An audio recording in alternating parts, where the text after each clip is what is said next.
الحمد لله رب العالمين والصلاة والسلام على أكرم الخلق والمرسلين سيدنا محمد وعلى آله وصحبه أجمعين ومن تبعهم بإحسان إلى يوم الدين. السلام عليكم ورحمة الله وبركاته.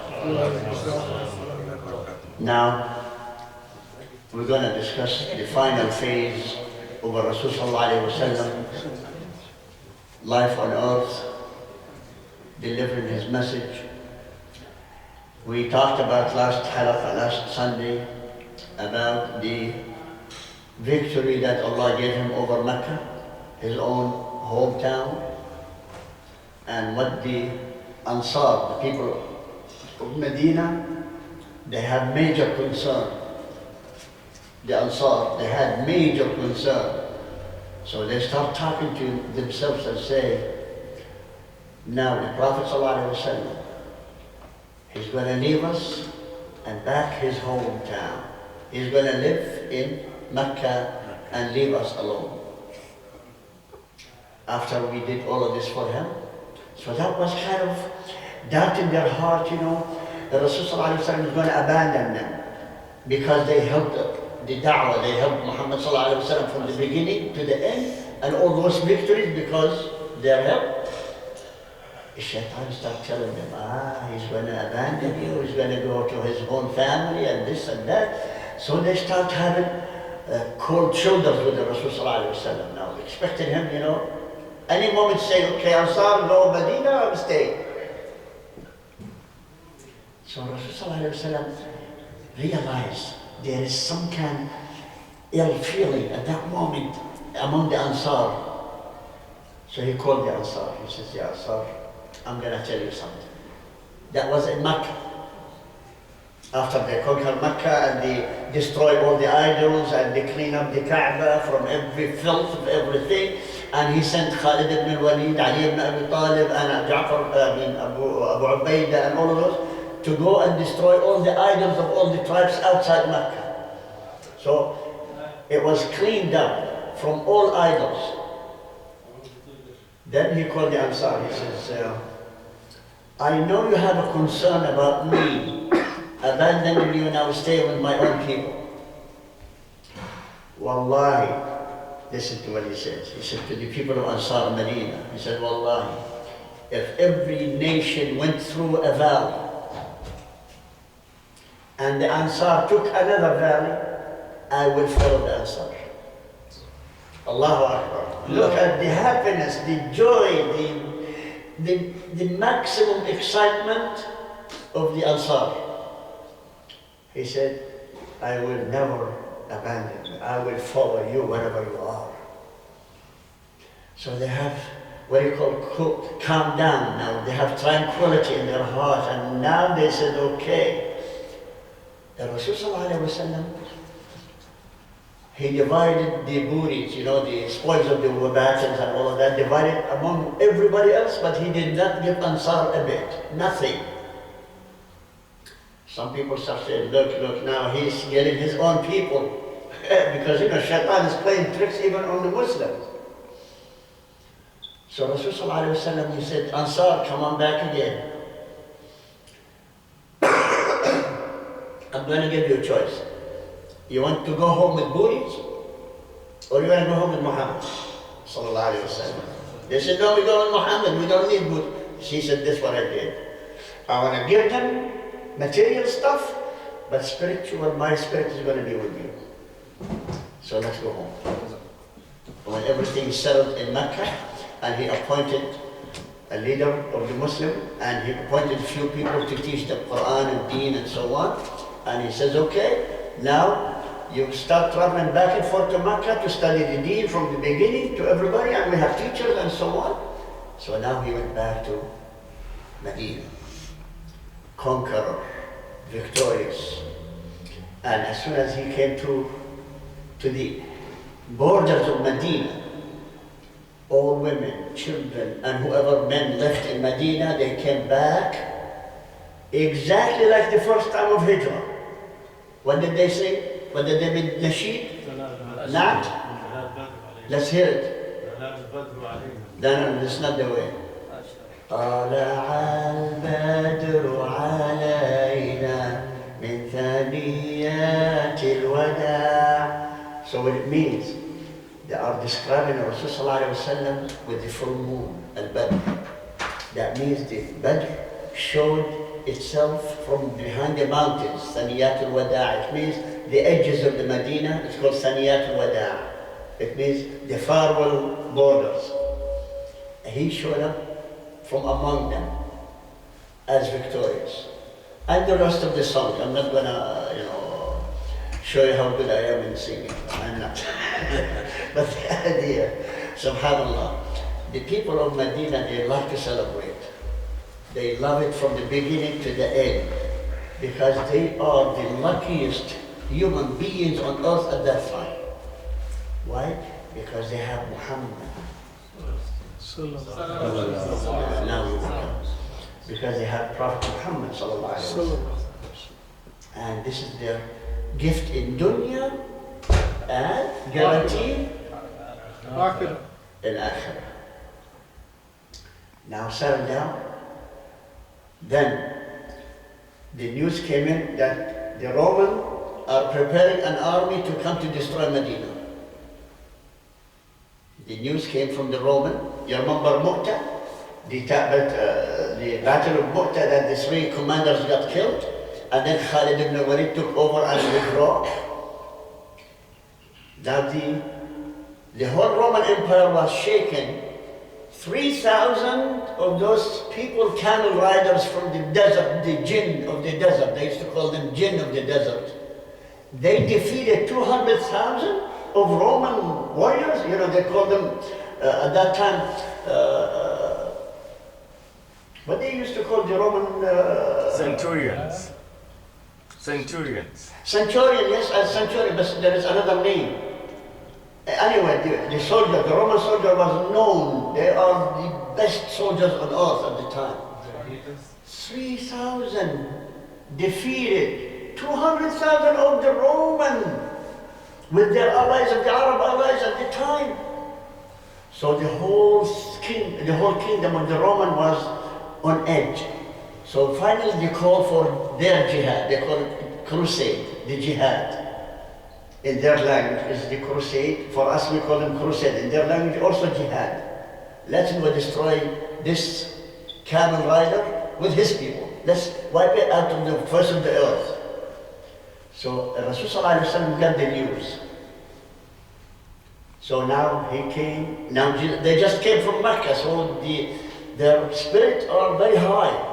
The Muslims in Ansar and Muhajirin in Medina now, they are all high. So he said, get ready. We're going to go for campaign. It's called Tabuk. What is it called? Tabuk. And there's another name for Tabuk. It's called the Ghazwat al-Usra. Al-Usra, which means the hardship. Why? Because at this moment, Muslims, they are broke because of their campaign of fighting all over the place. Now, they came back to Medina. Now they're going to move in the middle of the summer.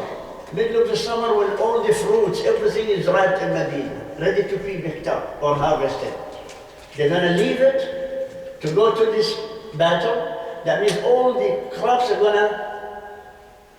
it's going to be bad. So now there are some people, they start giving excuses. We cannot go because of this, because of that, and so on. But here Rasulullah did not pay attention. He said, let's donate. Everybody, come on, donate for the effort of the battle. It's called Battle of Tabuk. And then he sums up about few thousand of the army, and he head toward Tabuk. This is the only time he announced which direction he's going.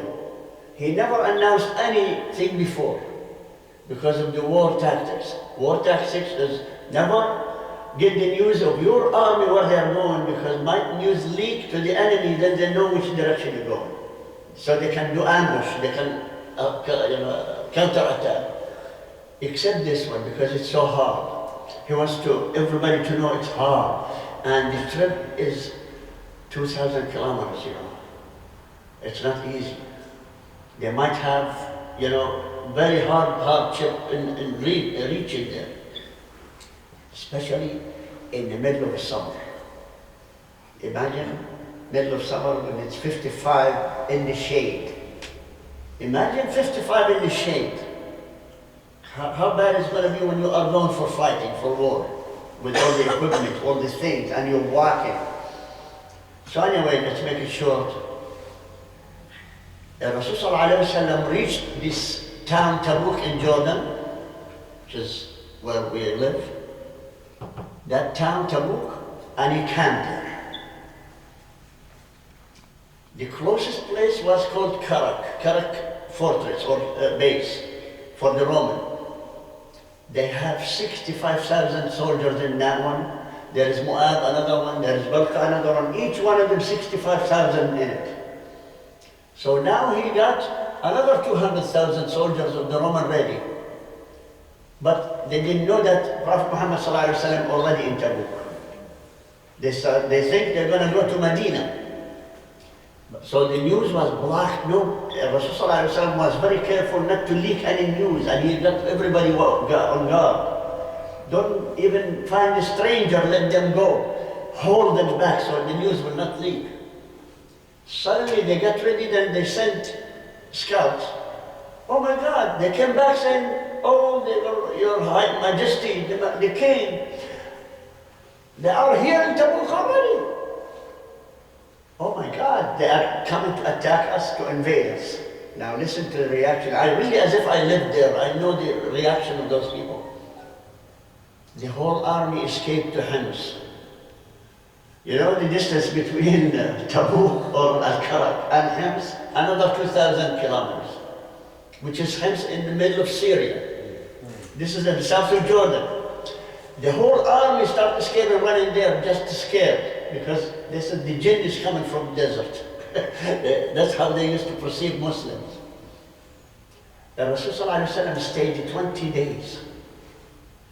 No traces of the Roman armies. So by itself, it's a victory when the army escapes and run.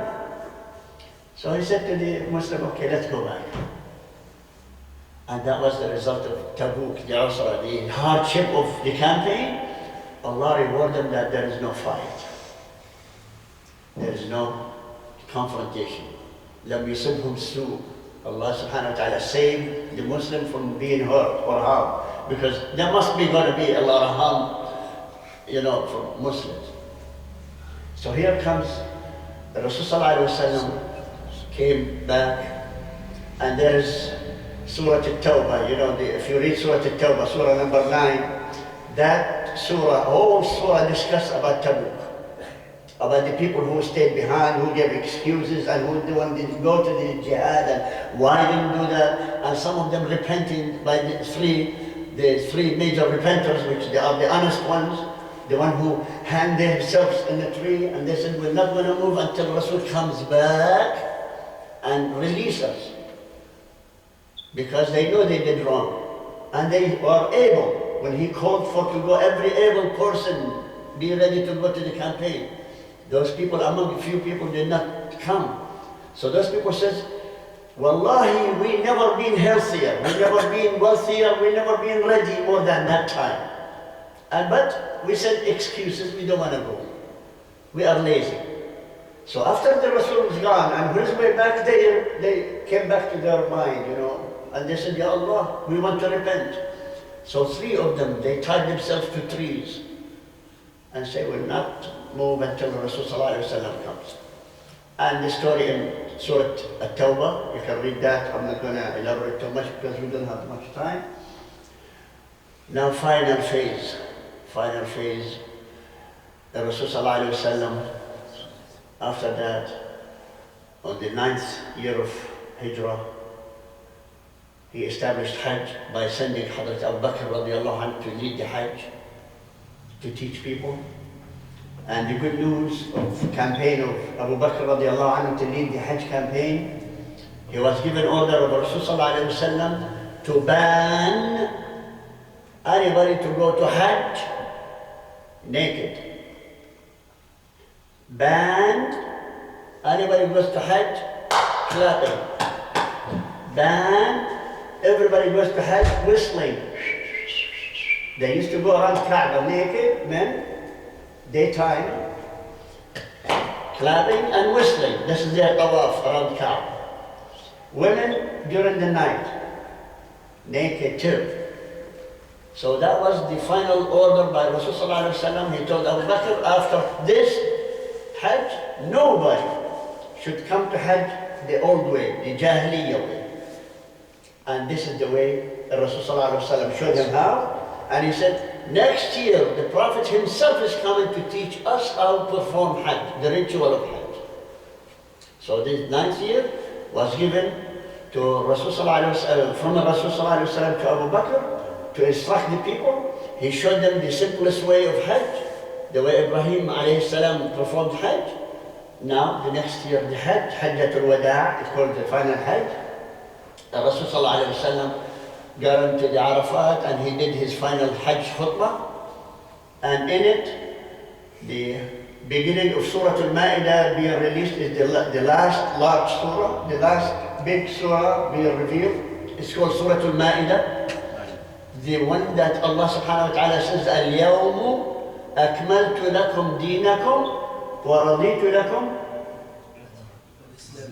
Who said that? There. MashaAllah. And who else? Somebody else I have. You two? There you go. Oh, sorry. So, وَرَضِيتُ لَكُمُ الْإِسْلَامَ دِينًا. That means Allah subhanahu wa ta'ala says, today I completed your deen and I perfected it and I am happy, pleased with Islam as your deen. That is the moment everybody was happy and running and rejoicing, and this except one man. He was on the side crying. Who? There you go. MashaAllah, MashaAllah. Hazrat Abu Bakr was crying. They said, Ya Abu Bakr, it's a jubilous occasion, you know, a joyous occasion. What do you think you're crying? He says, well, I know you don't know. Leave me alone. So he's gone back after Hajj. The Rasulullah made the Hajjatul Wada', the farewell Hajj.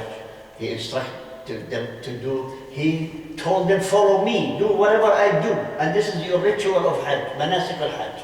He said, you do this here, then you do this, you do that. This is the first day, the first second, the third, and so on. So everybody basically, if you want to go to Hajj, read about it, you'll know it. We're not going to elaborate because we don't have much time. The only thing is, as soon as he finished Hajjatul Wada', he came home, he got sick. And when he got sick, the last surah, small surah, you remember that? Yes, sir. إِذَا جَاءَ نَصْرُ اللَّهِ. MashaAllah, okay. Raise your hand, let me see who's the one who said that first. Okay. One, there you go. One heavy stuff. Who else? I heard more than one voice.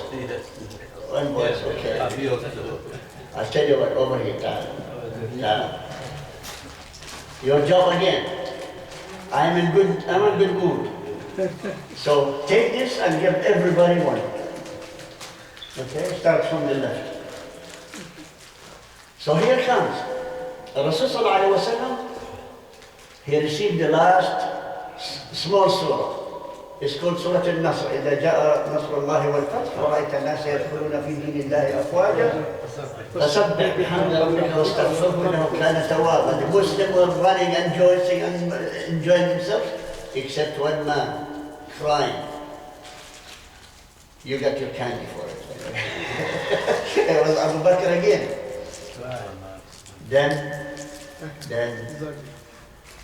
the Prophet ﷺ was sick. So about 10 days. During this one, he said, take me to the graveyard of Uhud. He wants to visit the Shuhada, the martyrs of Uhud. He went there, visited them, made dua for them. He went to Badr. He went to Baqi', the graveyard in Medina. And he prayed for everybody. Then he had heavy sickness. Went to Badr also. Badr, yes, he got to Badr, yeah. But when he got to Badr, he was not that bad, sick. And then again, he felt sick, and he was You know, every night he was in one of his wife's rooms, in turn, whichever turn is. When he was very sick, he said, all of you come on around.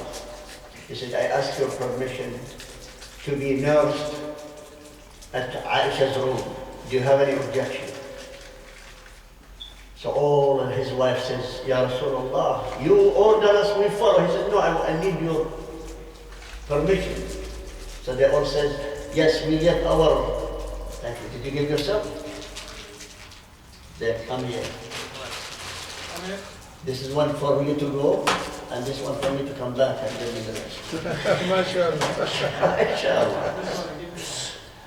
So here comes the Rasul sallallahu alayhi wa sallam. He was nursed in his final days at the room of Aisha radiallahu anha. And it was really, really heavy burden on him. Then a couple of times he was revived, you know, felt better. Then the last ayah revealed. The last ayah, verse. We're not talking surah now. We're talking ayah. Yes. As-Salah. Which one? As-Salah. Salah? No. That's different speech. I'm talking about verses of the Quran. It is verse number 282 in Surah Al-Baqarah. Last ayah. One ayah. One ayah. Read it and understand what it means. That means today I'm asking you, Allah saying, وَاتَّقُوا يَوْمًا تُرْجَعُونَ فِيهِ إِلَى اللَّهِ. Fear the day that you're coming back to Allah.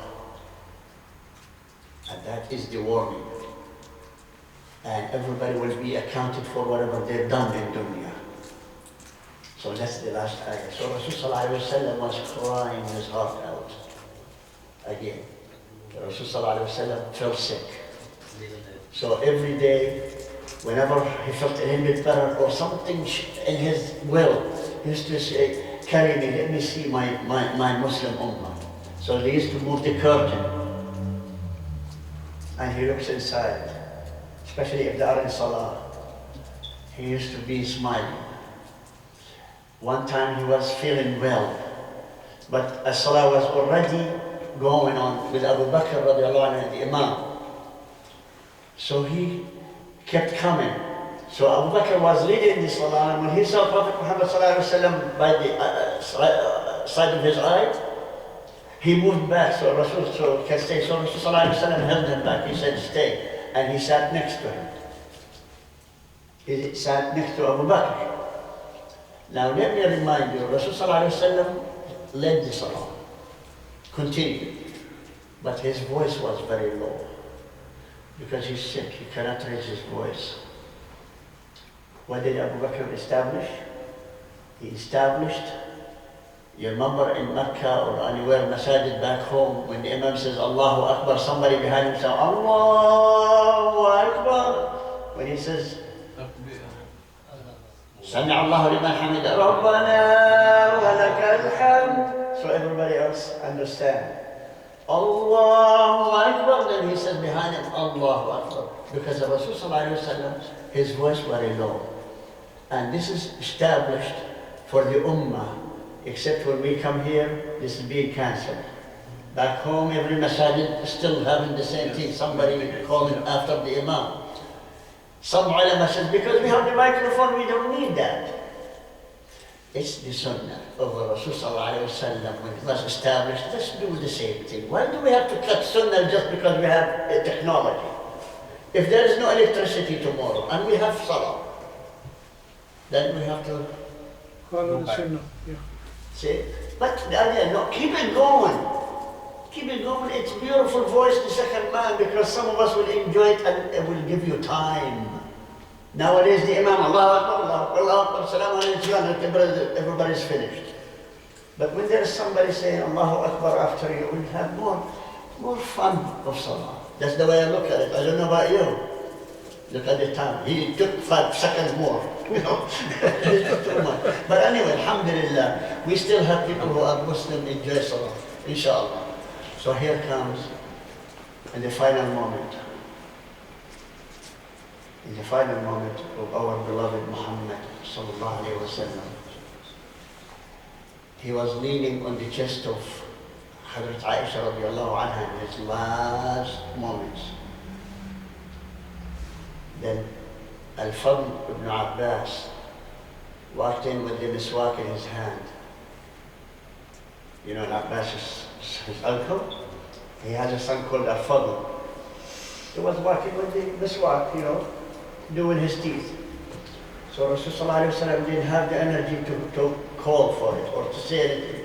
While Aisha is looking at him in his chest like this, in her chest, she saw him looking at Al-Fadl when he entered. He just hinted, I want the miswak. So Hazrat Aisha Fatina smart, she knows what to do. She said, Ya Fadl, come on, give me your miswak. She took the miswak, she looked at it, it's so dry. So she cleaned it up and she chewed on it until it was made it soft. And she gave it to Prophet Muhammed sallallahu alaihi wasallam. So the Prophet Muhammad sallallahu alaihi wasallam did his teeth and enjoyed it, and he gave back this, and then he said, بل الرفيق الأعلى بل الرفيق الأعلى بل الرفيق الأعلى. So Hazrat Aisha told us, I knew then he was given a choice to stay in this dunya to live or to go to live with Allah subhanahu wa ta'ala. Al-Rafiq al-A'la, it means Allah. So she knew that he was given a choice. So then, when he said the third time, Al-Rafiq al-A'la, then his head went down and he submitted his soul to Allah. Allahumma salli wa sallim wa barik ala Sayyidina Muhammad. We're going to take a break for the adhan, then we finalize that one, inshallah. Muhammad wa ala alihi wa sahbihi ajma'in. I pray to Allah subhanahu wa ta'ala that we all benefited from the Seerah of the Rasul sallallahu alayhi wa sallam by learning more and more about our deen and more about beloved Muhammad sallallahu alayhi wa sallam, so we can love him more. I want to repeat again, one of those nights that Rasul sallallahu alayhi wa sallam was sitting with the Sahaba in the masjid, but he felt uneasy. He felt like stressed out. So he stood up and walked out of the masjid. So the majority of the Sahaba, they got up after him, Ya Rasulullah, what's wrong? You know, did we do anything wrong that made you this? Ya Rasulullah, what's wrong? He said, nothing wrong, but I missed my brothers. They said, Ya Rasulullah, aren't we your brothers? He said, no, you're not my brothers, you are my friends, my companions. They said, then who are your brothers?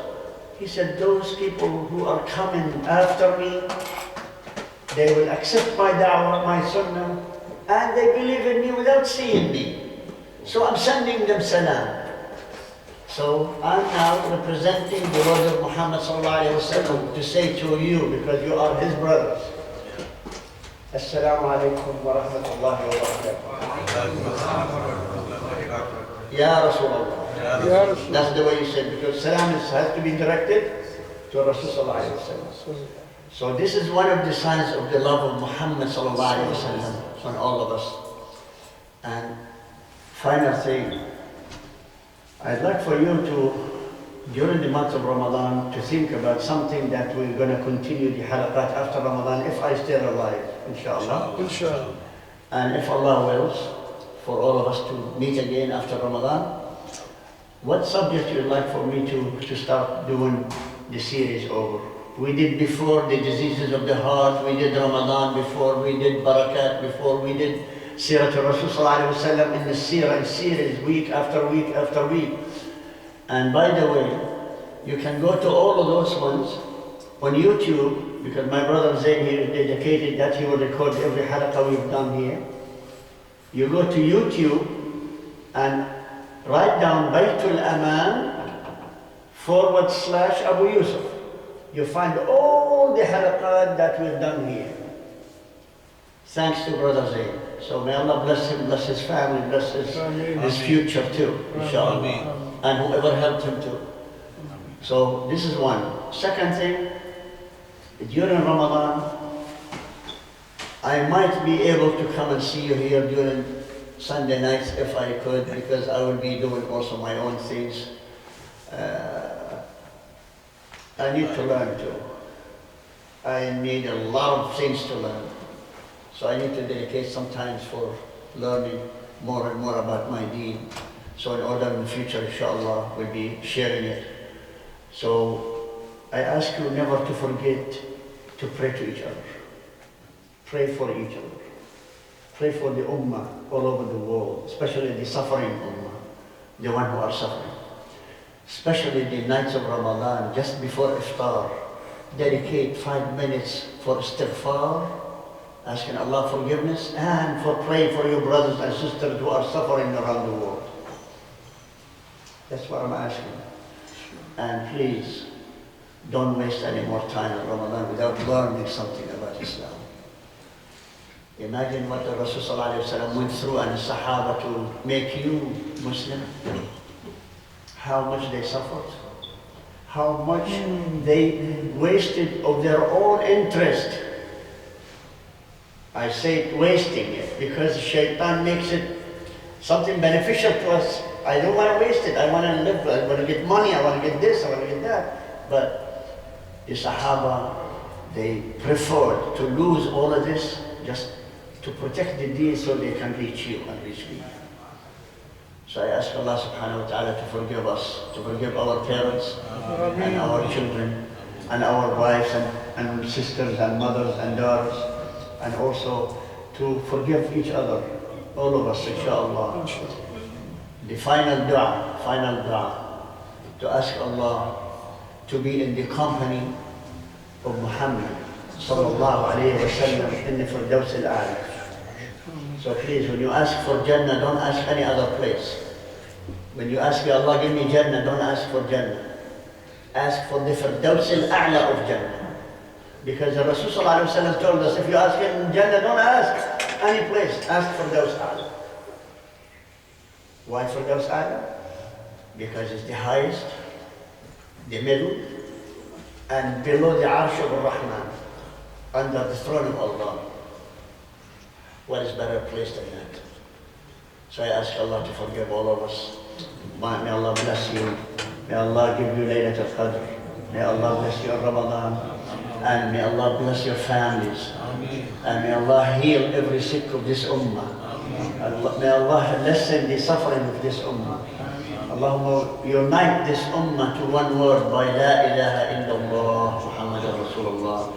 سبحان ربك رب العزة عما يصفون وسلام على المرسلين وآخر دعواهم الحمد لله.